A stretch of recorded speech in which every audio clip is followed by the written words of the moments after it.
Salam, selamat pagi, salam damai sejahtera untuk Bapak, Ibu, saudara-saudara yang terkasih. Marilah kita menerima sapaan firman Tuhan melalui renungan harian HKBP Rasul Sutoyo. Hari ini, Sabtu, 19 Agustus 2023, kita berdoa. Damai sejahtera Allah yang melampaui segala akal, itulah kiranya yang memelihara hati, jiwa, dan pikiranmu di dalam nama Yesus Kristus Tuhan kita. Amin. Firman Tuhan yang mau menyapa kita melalui renungan ini terambil dari kitab Ibrani pasal 13 ayatnya yang kelima. Janganlah kamu menjadi hamba uang dan cukupkanlah dirimu dengan apa yang ada padamu. Karena Allah telah berfirman, Aku sekali-kali tidak akan membiarkan engkau dan aku sekali-kali tidak akan meninggalkan engkau. Dalam bahasa Batak Toba, unang marholong ni roha di hepeng pangalaho muna. Hasaba po kamu mana ado.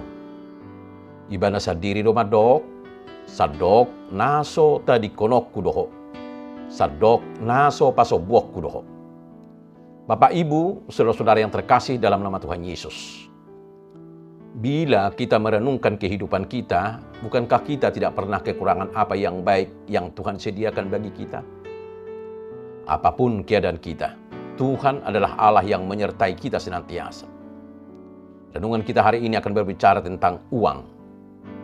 Sesuatu yang seringkali menjerat kehidupan umat Tuhan. Ibrani 13 ayat 5 mengatakan, Janganlah kamu menjadi hamba uang dan cukupkanlah dirimu dengan apa yang ada padamu. Karena Allah telah berfirman, Aku sekali-kali tidak akan membiarkan engkau dan aku sekali-kali tidak akan meninggalkan engkau. Bapak, Ibu, saudara yang terkasih dalam Tuhan Yesus, pernah gak kira kita berpikir bahwa orang-orang yang terjerat korupsi, orang-orang yang ditangkap oleh KPK itu bukanlah orang yang miskin secara materi. Lalu mengapa mereka korupsi dan mengambil uang yang bukan haknya?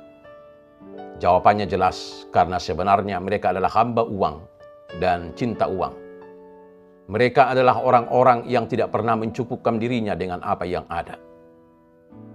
Hal itu membuat mereka merasa bahwa apapun yang dimilikinya, apapun yang sudah dapatkannya itu tidak akan pernah terasa cukup.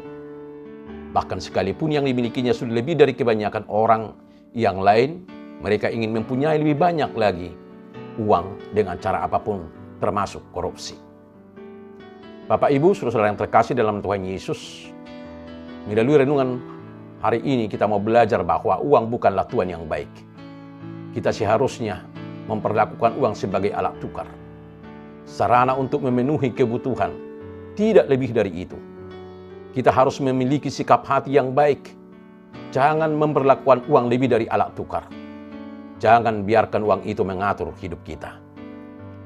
Percayalah, kita bisa hancur jika kita menjadi hamba uang. Ketika kita menjadi hamba uang, maka kita bisa menghalalkan segala cara untuk mendapatkan uang. Oleh sebab itulah firman Tuhan dengan sangat jelas mengatakan, cukupkanlah dirimu dengan apaan yang ada padamu. Dasarnya juga jelas, yaitu karena Tuhan mengatakan ia tidak akan pernah membiarkan kita. Bapak, Ibu, saudara-saudara yang terkasih dalam nama Tuhan Yesus. Bukankah Allah yang kita sembah adalah Allah yang Immanuel? Percaya kita akan hal ini? Apakah kita mempunyai iman bahwa apapun keadaan kita, Tuhan itu ada bersama dengan kita?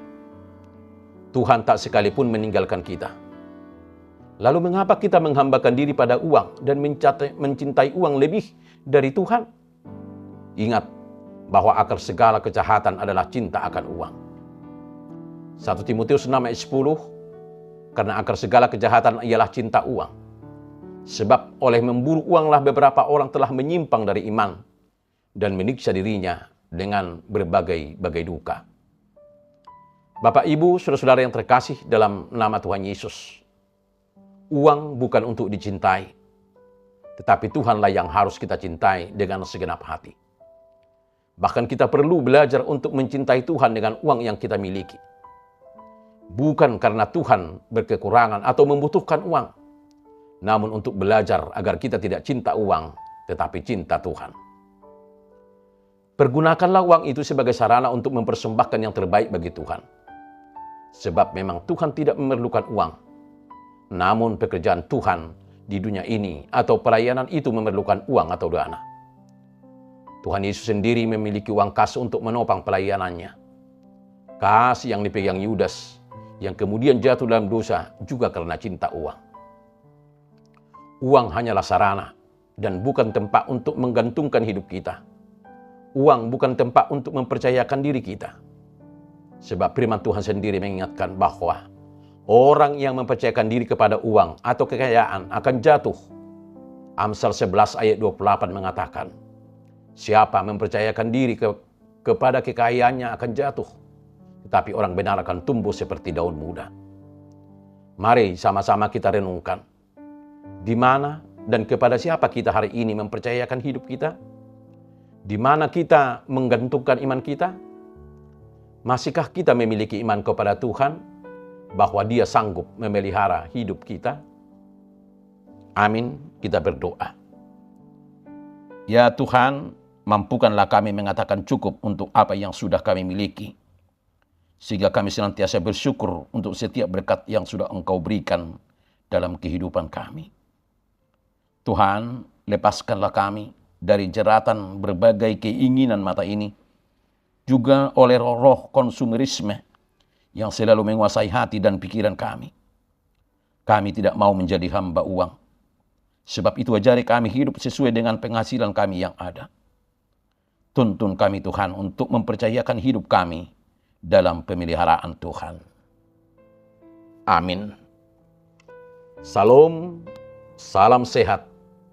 Selamat menjalani hidup yang mengatakan cukup dan hidup yang bersyukur. Tuhan Yesus memberkati. Immanuel.